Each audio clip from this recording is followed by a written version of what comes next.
yeah, like the critic who thinks it's their job to do anything except figure out how to love a work of art is just, Artists manifested themselves in art, not the world, so humans could encounter them there forever. To me, that's how we make sense of God. That's how we, well, just like in that scene, it's like you don't even have to express it, but you can kind of paint it inside a book. yeah, it's they're just so real to us, those writers that we loved that we never met. And like I just think of like Dostoevsky and Crime and Punishment, like that's just so more alive to me in some way than a lot of encounters I've had in life. Like that encounter that you have with like books you've loved is So, um so reassuring. do you get hung up on I mean, it's funny because there's always the wanting to tug at the person. There are all these books that have come out recently about him, and and was he married to his partner, the woman I who don't know wrote? anything about him, but like I can feel him. You know what I mean? Like I Yeah, don't yeah, need to know yeah. anything about him. Okay, so that answers it. You weren't all like getting into, because there's all this stuff about, his partner and how the work, yeah, she like transcribed the work she gave. Anyway, yeah, that how that all happened. But Yeah, I just feel like there's a soul. Like I really do think like, okay, I don't know. There's a soul or there's a self or there's something that shines through the writing that I can feel. Even in translation, I perceive it, I feel it, I know it, I can take it inside myself, and that's all that matters to me. I don't care anything else about him. Like I not to say that I wouldn't read a biography of him, but just because, but that's just something separate, like, okay, maybe I want to hear about how some writer lived at that time in that place, but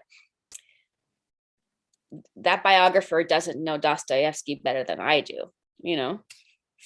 yeah, no, that I mean, their work it's the pure color. Yeah, yeah.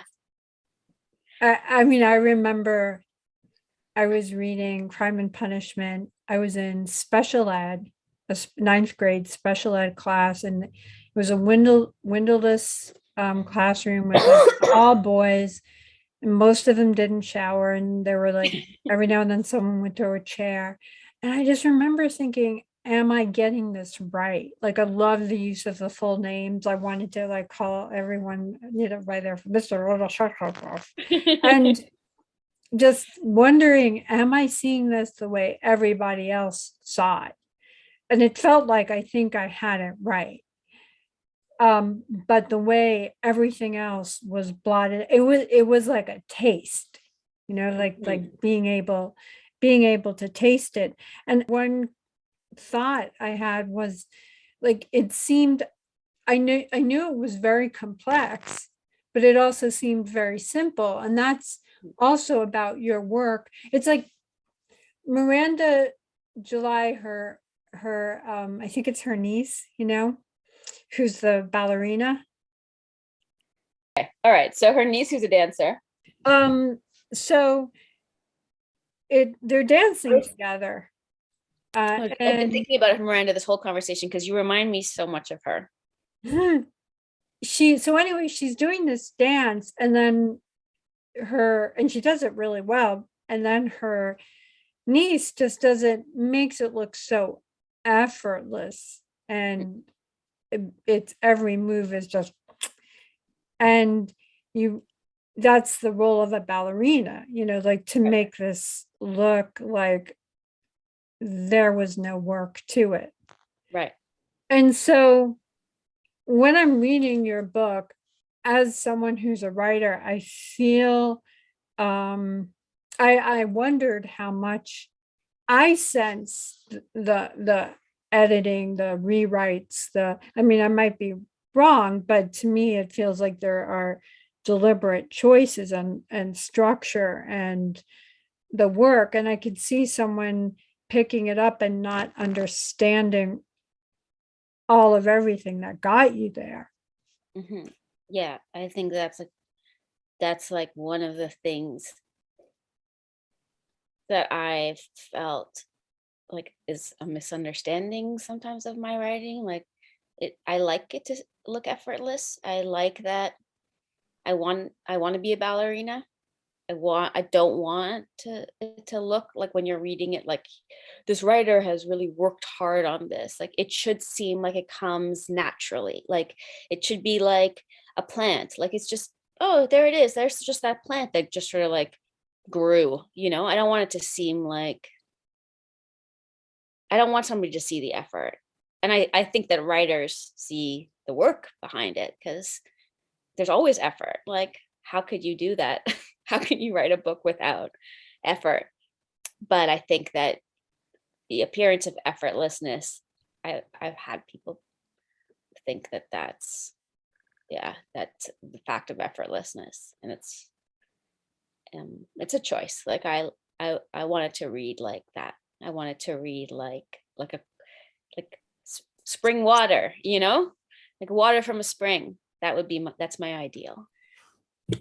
I understand why people have compared it to philosophical thought and pieces, because scholarship, because it is block by block by block, and each thought flows into the other. I just want to say this because I don't think I've had this thought before. Like I was thinking about it, just it just like occurred to me, like the reason maybe that it's so hard to communicate to somebody else why you love their book is because really to communicate it, you would have to like tell them, you would have to like convey to them what it feels like in your mind. Like, okay, first I got to convey to you like what it feels like in my mind just to be me. And now I've got to communicate to you like this after feeling I had having read that book. And now what does it feel like in my mind? And like, how are you ever going to communicate that? Like, you just end up saying like, I loved it, you know, and that's the best you can do. Like, what you really want to do is be like, okay, this is what it felt like inside my consciousness before, and this is what it feels like inside of my consciousness after. And you just can't do that in an email. It's so frustrating not to be able to communicate to other artists like, really, work has had an impact on me, you know. Yeah, and I thank God that people do say those things, like, because otherwise you would have no idea. Like, you don't know what your books do unless people tell you. And I sent you that Ford Maddox Mm, Ford quote. mhm. It's an easy job to say that an elephant, however good, is not a good warthog. For most criticism comes to that. Yeah. I think like the person that loves the work of art is always the one who's right. So like if somebody loves your book, somebody loves Sarah and somebody doesn't like it, the person that loves it is right, you know. And so yeah, like the critic who thinks it's their job to do anything except figure out how to love a work of art is just, I love reading those pieces, you know, but that's not really what art's asking you to do. And like it's asking you to figure out how to love it. It's not, and again, like don't get me wrong, I love reading pans of books. Like it's like so delicious. I'm glad that stuff exists, but I am the part of me that likes it is the part of me that likes gossip, you know? That's the part of me that likes bad feelings. I mean, there are critics who can kind of dissect something, but most aren't very into, like even peeling back layers and seeing why maybe they're charged, and revealing a lot about themselves.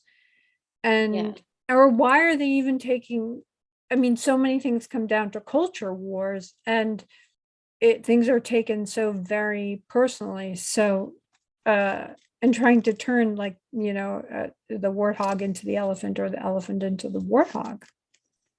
Well, and maybe you want a world of warthogs. Like I was friends with the art critic Dave Hickey, and he would sort of he was a great art critic, and he wasn't somebody who tried to love everything he saw. Like he said some things are bad, and he said my job is to be in the net. And you know, I think that's legitimate.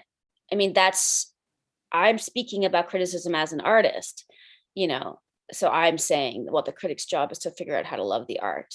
But if I was a critic, I would say my job is to be in the net. Like, I don't want in, if the net is the cultural treasures of humanity, like, I don't want there to be shit in there.